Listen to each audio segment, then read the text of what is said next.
종합부동산세가 작동을 안 한 지 한참 됐는데 그거는 종부세가 결국은 종부세 대상이냐 비대상이냐로 100채든 1000채든 곱하기 빵을 할 수가 있으니까 제 종부세 비합산이 되면은 말 그대로 그냥 보유세가 없는 거나 마찬가지거든요. 보유세가 없는 거나 마찬가지여가지고 이런 방식으로 어마어마한 보유 부담이 없는 상태로 또 전세금으로 다 맞춰가지고 그냥 갭 투자 무제한으로 하면 되는 방식이니까 한국에서 이게 부동산이 코인보다 레버리지가 심한 건데 그런 것들이 좀 정상화 되려면 보유세가 정상화 돼야 되겠죠. 근데 종부세 세율이 높은 거는 저도 인정하지만은 근본적으로 재산세 세율이 낮기 때문인데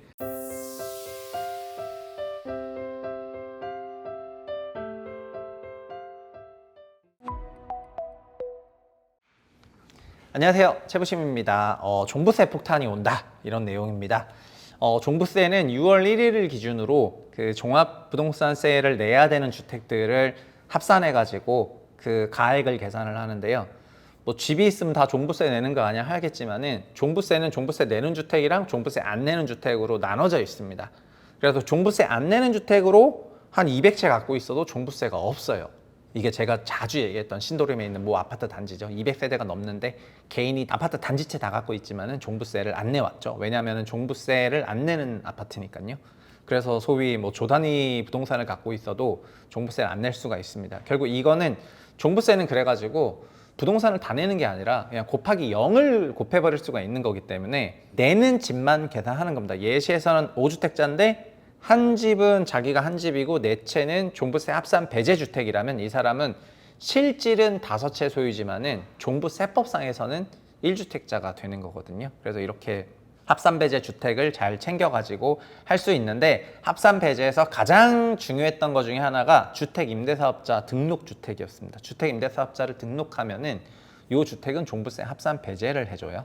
그런데 이 주택임대사업자, 아파트 주택임대사업자가 2020년 710 대책으로 없어졌기 때문에 이게 없어지면서 자연스럽게 17년에서 18년 등록한 그 아파트 주택임대사업자의 물건들이 이제 종부세 비합산이 아니라 종부세 합산 대상으로 변하게 되거든요. 그러니까 2017년에 등록했다면 8년 지나면 2025년이죠. 2025년 언젠가에 이제 일몰이 돼서 일반 아파트가 되고 2018년 등록했다면 2026년 내년 언젠가에 일몰이 돼가지고 이제 그 등록이 일반 아파트가 되게 됩니다. 근데 종부세를 결국 6월 1일 기준이니까 일몰이 됐는데 6월 1일 이전에 일몰이 됐다면 그 사람들은 결국 종부세 대상이 되는 거거든요. 그래서 2017, 2018년에 시세를 끌고 왔던 게 다주택자가 주임사 등록하거나 1주택자가 주임사 등록하는 갭 투자를 하면서 시세를 막 끌어왔었던 그 8년치 물량들이 올해 말부터 내년까지 일몰이 되면서 종부세 아파트가 되게 되어 있습니다. 그래서 내년 종부세가 관건이 되는 거죠. 근데 종부세라는 거는 이제 계산을 해보면은 아파트의 시장 가격이 있는데 시장 가격 10억이라고 해보면은 공시가는 80%니까 한 8억쯤 되잖아요. 근데 이 8억쯤 되는 거에 공정가액인 또 60%를 합산하면은 그럼 이게 한 4.8억 정도 되거든요. 그럼 여기다 이런 아파트가 3개가 있으면은 결국 한 14.4억 정도가 있는 셈이 되는 것입니다. 그러니까 절반 정도, 지금 한 절반 정도가 더해지는 거죠. 그러니까 10억짜리 3개 있으면은 공정가액 비율까지 곱해버리면은 그냥 5억짜리 3채 있는 거랑 마찬가지고 거기다가 그 과세표준에다가 세금을 더하게 되어 있습니다. 근데 과세표준은 공시가 12억 이하까지는 주택수에 상관없이 1%를 내는 거니까 이렇게 10억, 10억, 10억 이렇게 30억이 있어도 15억이라고 계산하고 0.5에서 1% 정도 내면은 그러면 대충 한 1,000만 원쯤 내는 거예요. 종부세가 이렇게 되는 거고요. 이런 방식으로 계산을 한다. 근데 3주택 이상자의 경우에 주임사 이제 등록 다 해제가 된 사람들 다주택자가 되는 거죠. 그럼 20억 이하 2%, 50억 이하 3%가 되는데 세금이 여기서 확 올라가거든요. 1에서 2, 3 이렇게 0.5, 0.7, 1.0 이렇게 0.1, 2, 3 올라가다가 1%에서 2%, 3% 이렇게 올라가기 때문에 다주택자들, 특히 3주택 이상자들이 내년에 내야 되는 종부세 부담이 높죠. 이 종부세는 22년에 이재명 대통령이 당대표 시절에 여야 합의로 완화시킨 건데 완화시켰지만 어쨌든 높은 레벨입니다. 이게 높은 3%나 되는 세금이니까 작지 않은 레벨이거든요. 그래서 이걸 내년에 많이 내게 되어 있습니다. 주택임대사업자 등록을 언제 많이 했냐면은 실제로 17, 18년에 많이 했어요. 17, 18년, 15, 16년부터 많이 했지만은 17년 말에 그 김현미 국토부 장관이 주택임대사업자 등록하라고 17, 12, 13 대책을 내니까 12, 13 대책과 함께 2018년에 아파트 주임사가 폭증했거든요. 그러니까 그전에는 아파트 주임사가 많지 않았는데 이후에 아파트 주임사가 많이 올랐습니다. 그리고 제가 이거를 등록 임대주택수를 과거엔 국토부가 월별로 데이터를 줘가지고 이게 20년 2월까지 줬었거든요. 그래서 20년 2월부터는 주임사 데이터를 주지 않았습니다. 보시면 18년 뭐 3월에는 월에 8만 호, 여기 월에 7만 호. 그러니까 2018년 1, 2, 3월에 일몰되는 게 많은데 얘네들은 내년 상반기에 종부세 대상자가 되는 거거든요. 그러니까 이런 주택들이 지금 머리가 아픈 거죠.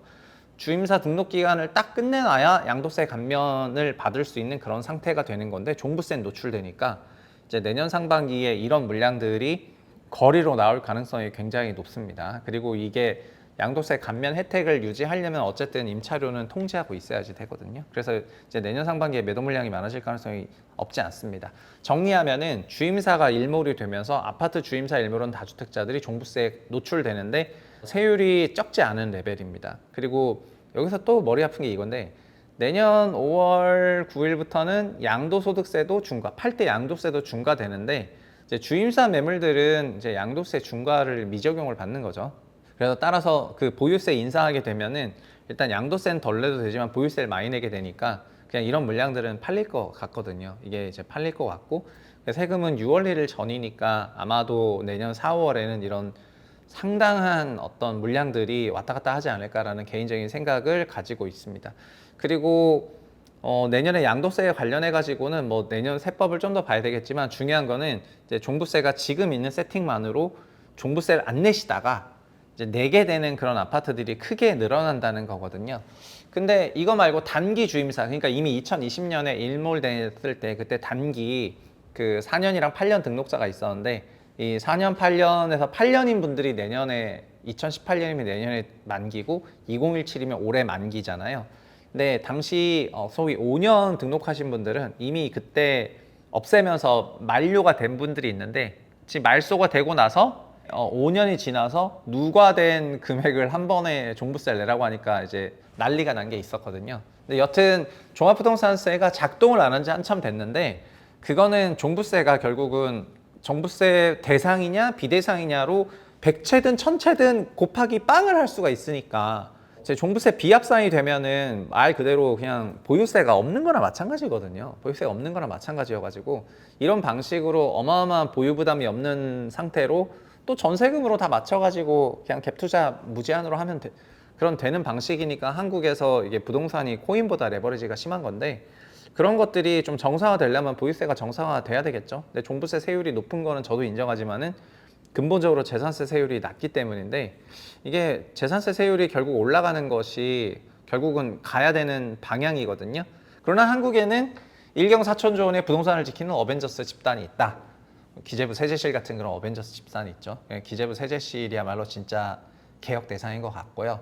그 기재부가 우리나라 부동산에 끼친 악영향을 찾아보면은 한도 끝도 없이 찾을 수 있는데 여튼 얘네들이 세제 개혁을 하는 데 있어서 앞으로 좀 전향적으로 변해야 되지 않을까 싶습니다. 저희 구독자분들 전체가 앞으로 기재부 구인철 장관과 그 세제실장, 박금철이죠. 세제실장이 하는 모든 뉴스들을 스크랩을 하고 이들이 어떤 정책을 내는 게 부동산 시장을 도와주는 딥스테이트에 가까운 건지 아니면은 부동산 시장 안정화를 위한 정책인지 같이 모니터링 했으면 좋겠습니다. 오늘 여기까지 하겠습니다. 감사합니다.